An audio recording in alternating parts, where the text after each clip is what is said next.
Hey world, just wanted to talk about Whodini for a second because I do think that Whodini get overlooked. It's kind of interesting how they do get overlooked, but as time is kind of going on, I do think some of that is coming back a bit, where people are starting to sort of go like, "Oh, Whodini, yeah." I love Whodini. Let me just put that out there. And I discovered them pretty late, man.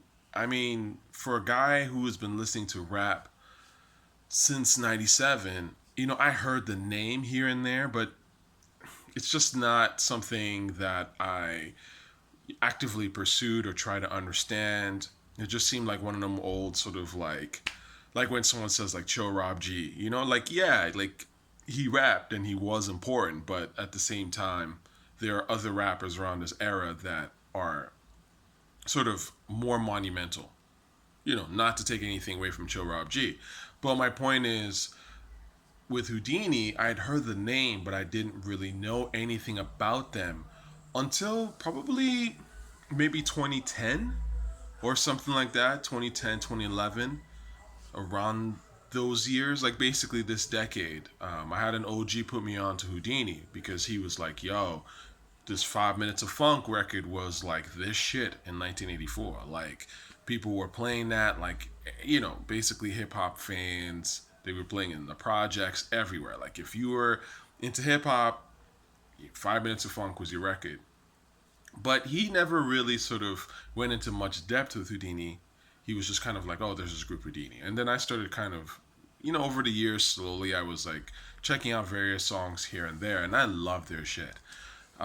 Freaks Come Out at Night was the song that really did it for me. And since then, I kind of, slowly and slowly checked out some of their songs. You don't realize that Whodini, they've been sampled so many times.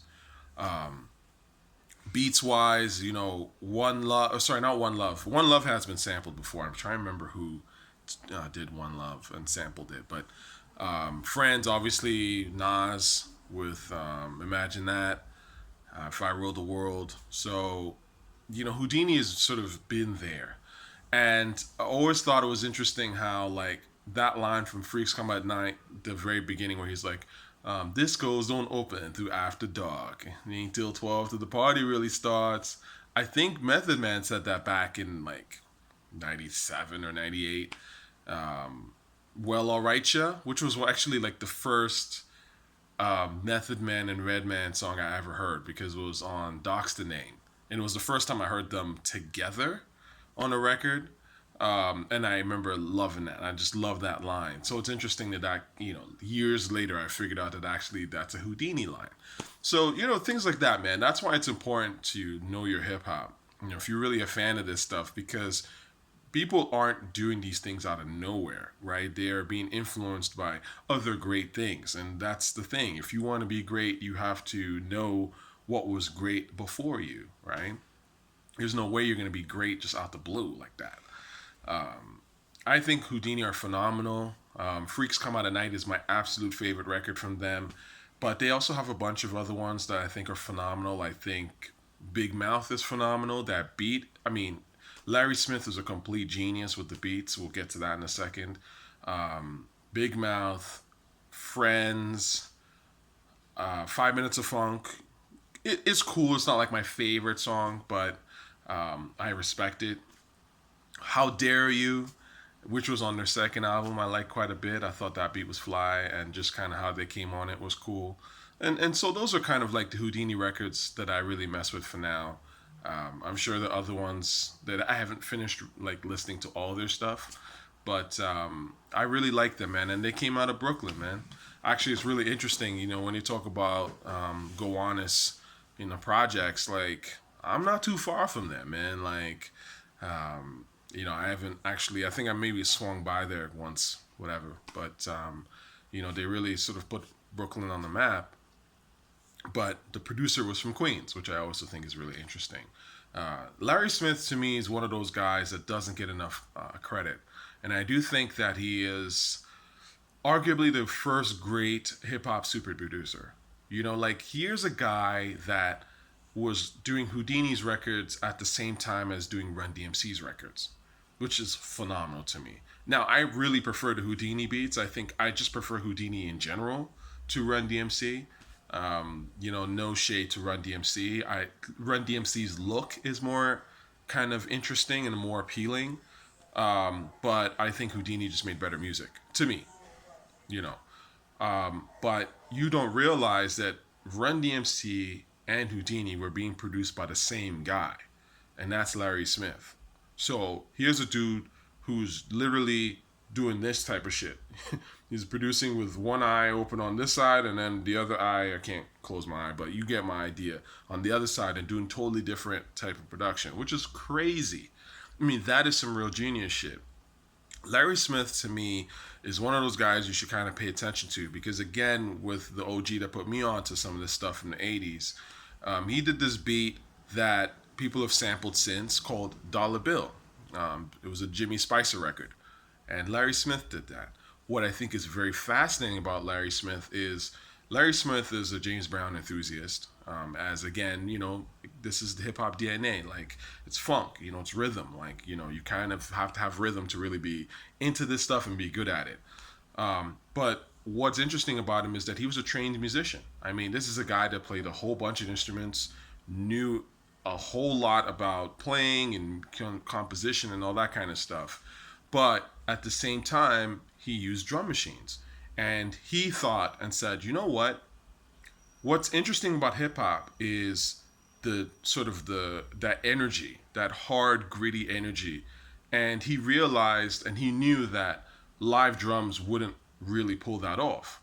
And so he, using his music knowledge, he kind of applied that to sampling. Well, not so sampling, because those are all original compositions.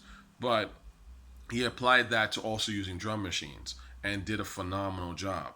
And I guess this is what I'm trying to say, that it's not enough to just say, oh, so-and-so is a musician or so-and-so hires musicians, because hip-hop functions differently from the other genres.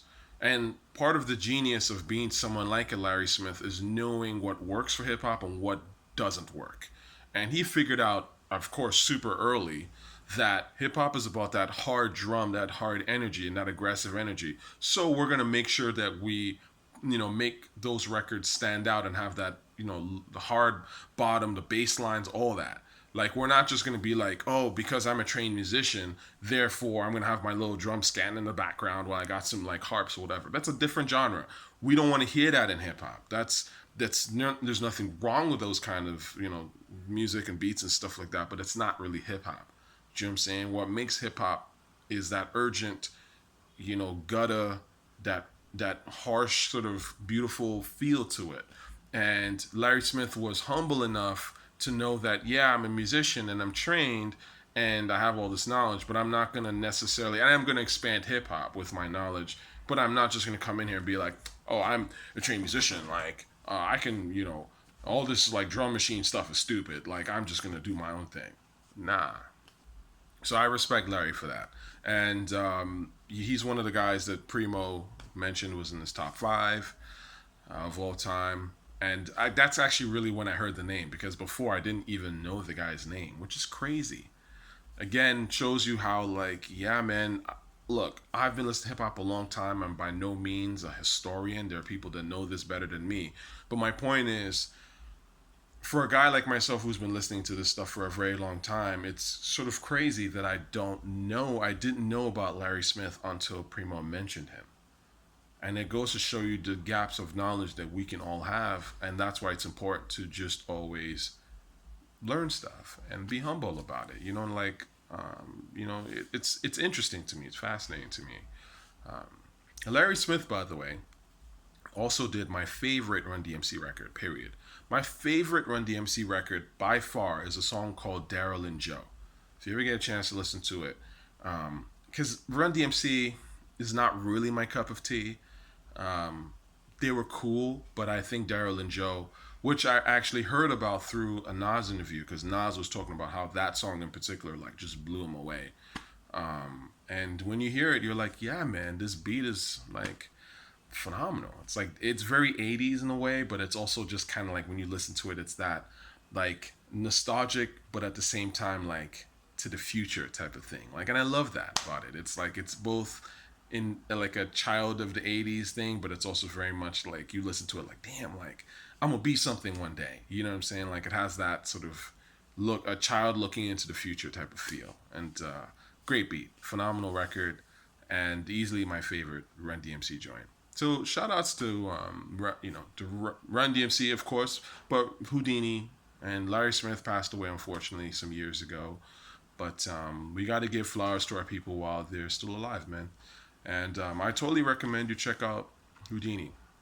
First rap album to go platinum, I believe, and crack the top 40 chart, which is impressive. And it's very interesting. It helped establish hip hop as a genre. And that's why it's important to know about Whodini. But then you look at like the pattern, right?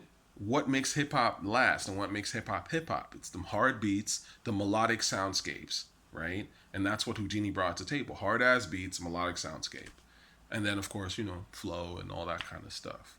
So shout out to Whodini, man. Take it easy.